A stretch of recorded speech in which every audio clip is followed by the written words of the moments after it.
आज की जो सबसे बड़ी खबर वही कि विकास दुबे पकड़ा गया है, गिरफ्तार कर लिया गया है। मध्य प्रदेश के उज्जैन से गिरफ्तारी हुई है और आज ही उत्तर प्रदेश इसको ले आया जाएगा। चार्टर्ड विमान से इसकी वापसी होगी। हालांकि आज यूपी के कोर्ट में उसका पेश किया जाना मुमकिन बहुत ज्यादा नहीं दिखता, क्योंकि शाम 4 बजे उज्जैन के जिला अदालत में उसकी पेशी है और उसके बाद यूपी पुलिस ट्रांजिट रिमांड पर उसे अपने कब्जे में लेगी और फिर उसे चार्टर्ड विमान से यहां लाया जाएगा। विकास दुबे को लाने के लिए चौबेपुर के विवेचक रवाना हो चुके हैं। चार्टर्ड विमान से टीम मध्य प्रदेश जा रही है और फिर विकास दुबे को लेकर लौटेगी। लेकिन इस बीच राजनीति भी लगातार जारी है। जिस दिन से विकास दुबे का नाम पुलिस वालों की हत्या के बाद सामने आया, तब से ही राजनीति एक के बाद एक विकास दुबे की तस्वीरें अलग अलग पार्टी के नेताओं के साथ सामने आती रही और सभी पार्टी के नेता एक दूसरे पर आरोप लगा रहे हैं कि विकास दुबे को बढ़ावा दूसरी पार्टी ने दिया। हालांकि राजनीति का अपराधीकरण और अपराध का राजनीतिकरण जब तक चलता रहेगा, ऐसी तस्वीरें विकास दुबे जैसे अपराधी सामने आते रहेंगे और ये विवाद, ये चर्चा आगे चलती रहेगी। लेकिन जो मौजूदा खबर है वो यही है, इस वक्त की जो सबसे बड़ी खबर है कि विकास दुबे गिरफ्त में है, पुलिस की गिरफ्त में है। ऋषभ मणि त्रिपाठी हमारे सहयोगी लखनऊ से हमारे साथ बने हुए हैं। ऋषभ, इस वक्त आपके पास क्या खबर, रवाना हो चुकी है टीम?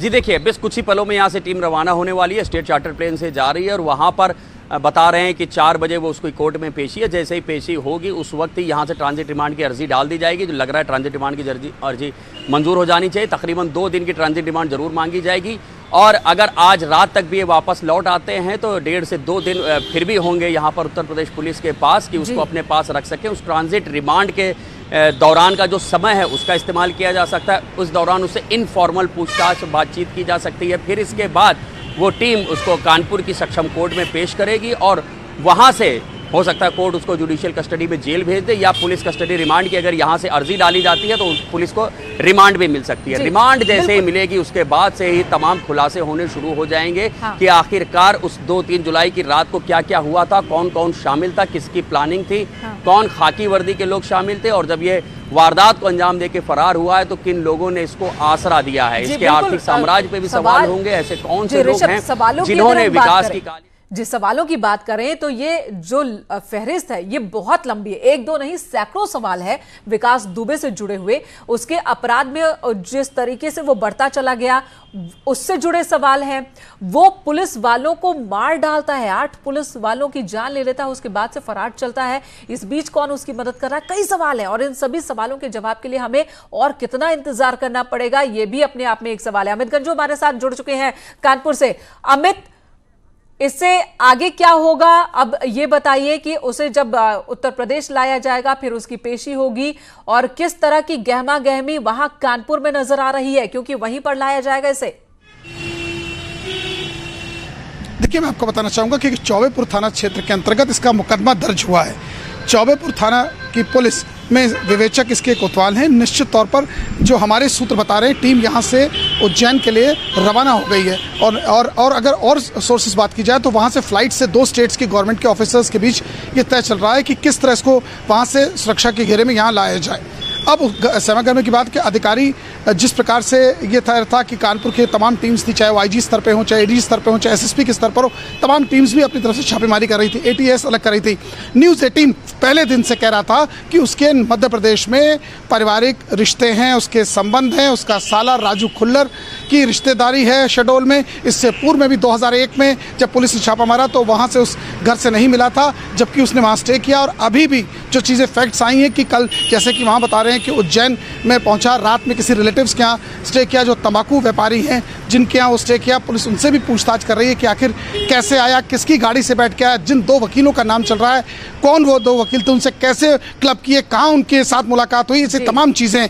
लेकिन जो व्यक्ति शिवली से अपराध करके बाइक के माध्यम से निकला हो, वो फरीदाबाद, कभी औरैया, कभी शिवली, कभी कोई गोरखपुर के बॉर्डर पे और यही इसके पीछे वही मजबूत नेटवर्क है जिसकी बात आप लगातार करते रहे कि इसका जो नेटवर्क है सिर्फ उत्तर प्रदेश में नहीं बल्कि दूसरे राज्यों तक फैला हुआ है। मध्य प्रदेश में इसका नेटवर्क कितना मजबूत है, आज आपके तमाम जो दावे हैं वो पुष्ट हो गए। उन दावों को बल मिलता है जब इसकी गिरफ्तारी मध्य प्रदेश से ही होती है, वो भी तब जब हर जगह हर बॉर्डर को सील किया गया है, हर जगह चेकिंग चल रही है, बावजूद इसके वहां वो पहुंच गया।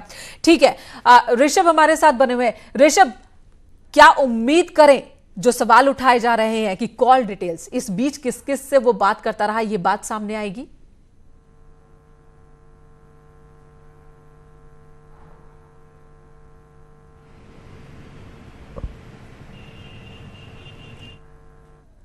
तो फिलहाल ऋषभ को आवाज नहीं पहुंच रही है। अमित, जबकि दावे ये किए जा रहे थे कि उसके पास फोन नहीं, जब से वो भागा कानपुर से तब से उसके पास फोन नहीं था, लेकिन वो लोगों के संपर्क में था, तो कैसे पता चलेगा किन किन लोगों के संपर्क में था?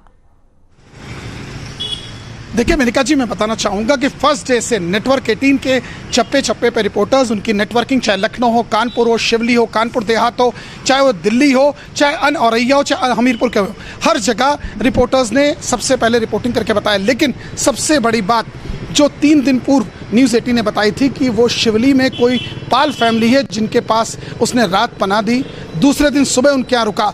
जैसा कि डीसीपी क्राइम फरीदाबाद ने भी अपनी प्रेस रिलीज में कहा कि वो प्रभात का कहना है कि 2 दिन तक रुका, उन्हीं के फ़ोन्स को यूज़ किया 2 दिन तक।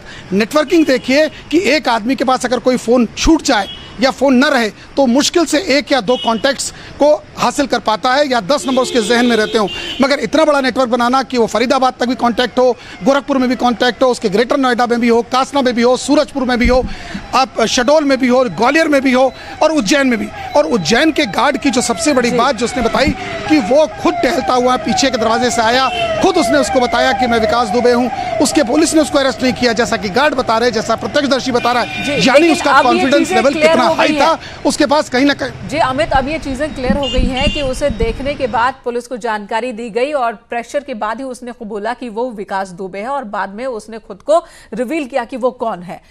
ऋषभ, ये बताइए क्या ये खबर मिल पाई है कि जो 2 वकील, वो दोनों वकील कौन, लखनऊ के दोनों बताए जा रहे हैं?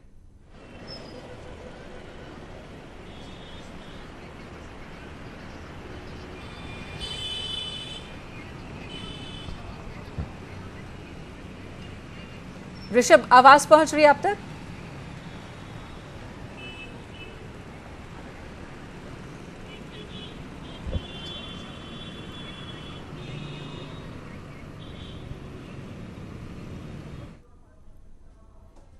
तो फिलहाल एक सवाल यह भी बना है कि जिन 2 वकीलों की गिरफ्तारी पुलिस ने की है, मध्य प्रदेश पुलिस ने, कुल 4 लोगों की गिरफ्तारी हुई है विकास दुबे के अलावा।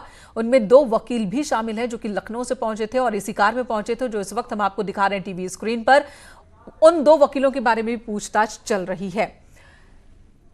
कानपुर से हमारे सहयोगी लगातार हमारे साथ मौजूद हैं। अमित, अब जब गिरफ्तारी हो गई है और बहुत जल्द वो उत्तर प्रदेश में होगा, उससे पूछताछ भी होगी, तो उम्मीद करें कि जो लोग चौबेपुर थाने के हों या फिर शिवली थाने के या फिर उत्तर प्रदेश पुलिस में मौजूद दूसरे लोग, वो उन सबके नाम सामने आ सकेंगे और सबके खिलाफ कड़ी कार्रवाई होगी। देखिए मेनका जी, इस बात में थोड़ा सा मैं आपको हल्का सा चेंज बताना चाहूँगा। सिर्फ चौबेपुर अब शिवली नहीं रह गया, क्योंकि जिस प्रकार से दायरा बढ़ता गया और उसकी स्टे पीरियड बढ़ा, वो स्टे पीरियड देखिए 6 दिन तक कोई आदमी बिना शेव किए बाल काटे, क्योंकि जो हुलिया बताया जा रहा था जिस प्रकार से कोई भी व्यक्ति अगर 1 दिन शेव ना करे तो उसकी बियर्ड बढ़ जाती है और सफ़ेद दाढ़ी उसकी या जो उसकी असली कदकाठी दिखते हैं, उसके बाल भी कटे थे, ड्रेस भी था, उसने शर्ट्स भी चेंज किए, लोअर पहना था, तो कहीं ना कहीं से कपड़े खरीदे होंगे, कहीं ना कहीं से कपड़े लिए होंगे। ये तो नहीं कि रात में गोली चलाने का तो अटैची खोली होगी तो सारे कपड़े निकाले होंगे, कहीं ना कहीं लोगों ने उसको खरीद के कपड़े दिया होगा, कोई ना कोई इसके हेल्पिंग हैंड्स होंगे, चाहे वो खाकी हो चाहे खादी हो। सिर्फ 2 थाने पे नहीं रहा, ये तो जांच का बिंदु है। जैसे जैसे अब पुलिस जब रिमांड पे लेगी तमाम चीज़ें उभर के सामने आएंगी, कॉल डिटेल से निकाला जाएगा, क्योंकि कानपुर की पुलिस ने अभी तक 200 लोगों के नंबर सर्विलांस पे लिए हैं जो विकास दुबे के संपर्क में थे नहीं थे। चौबेपुर के उसमें सिपाही हैं, चौबेपुर के उसमें सब इंस्पेक्टर हैं, उसमें शिवली के सब इंस्पेक्टर, शिवली के हेड कांस्टेबल हैं, ICOP हैं, बीट इंचार्ज जैसे तमाम लोग हैं। यहाँ तक कि जो एस्कॉर्ट टीम चलती है या बाइक्स पे चलते हैं उन कांस्टेबल्स के भी नंबर को ट्रेस, लेकिन वो मीडिया से साझा नहीं किया जा रहा है। लेकिन अब जब वो रिमांड पे लेगा तो कई गुत्थियाँ जो उलझी हुई हैं, गुत्थियाँ वो सुलझती हुई दिखेंगी, लेकिन उसके लिए थोड़ा सा इंतजार करना पड़ेगा। जब वहां से मध्य प्रदेश से लखनऊ, लखनऊ के माध्यम से कानपुर या कोर्ट में पेश करने के बाद जब रिमांड लिया जाएगा तो देखा जाएगा कि क्या-क्या चीजें सामने, शक नहीं कि पुलिस को एक बड़ी कामयाबी मिली है, विकास दुबे को गिरफ्तार करने में पुलिस कामयाब हुई है। भले ही मध्य प्रदेश की पुलिस ने गिरफ्तारी की है, लेकिन ये कोऑर्डिनेशन में ही काम हुआ है। दूसरी तरफ उसके कई सहयोगी भी ढेर किए गए हैं और पकड़े गए हैं। लेकिन एक सवाल जो अभी भी बरकरार है, विकास दुबे की पत्नी कहाँ है, ऋचा दुबे, उस तक क्यों नहीं पहुंच पा रही है पुलिस?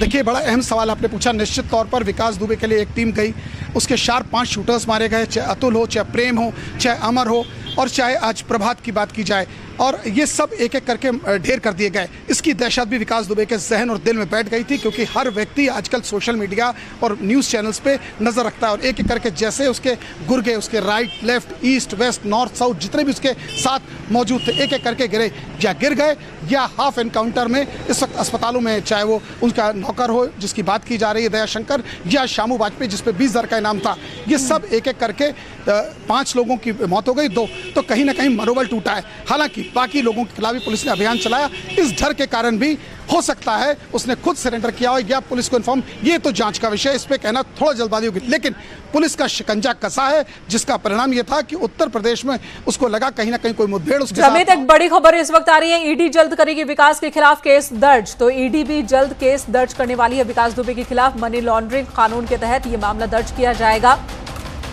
ईडी भी बड़ी कार्रवाई करेगी। यूपी पुलिस के एफआईआर के आधार पर ईडी मामला दर्ज करेगी, और इस ईडी की टीम पुलिस के संपर्क में है।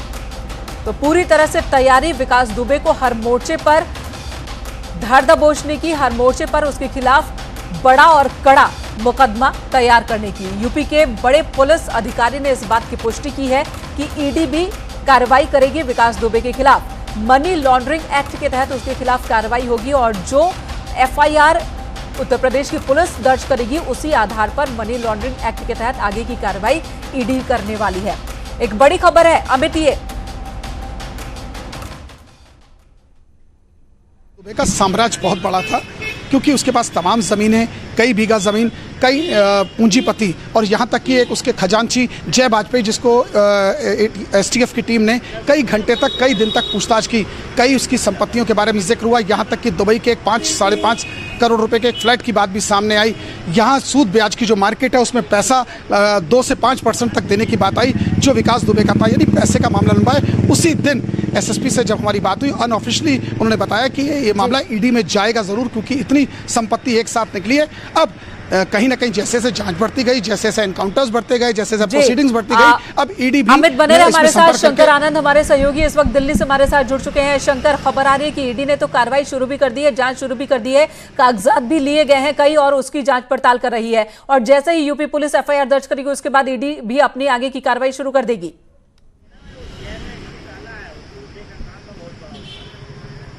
शंकर।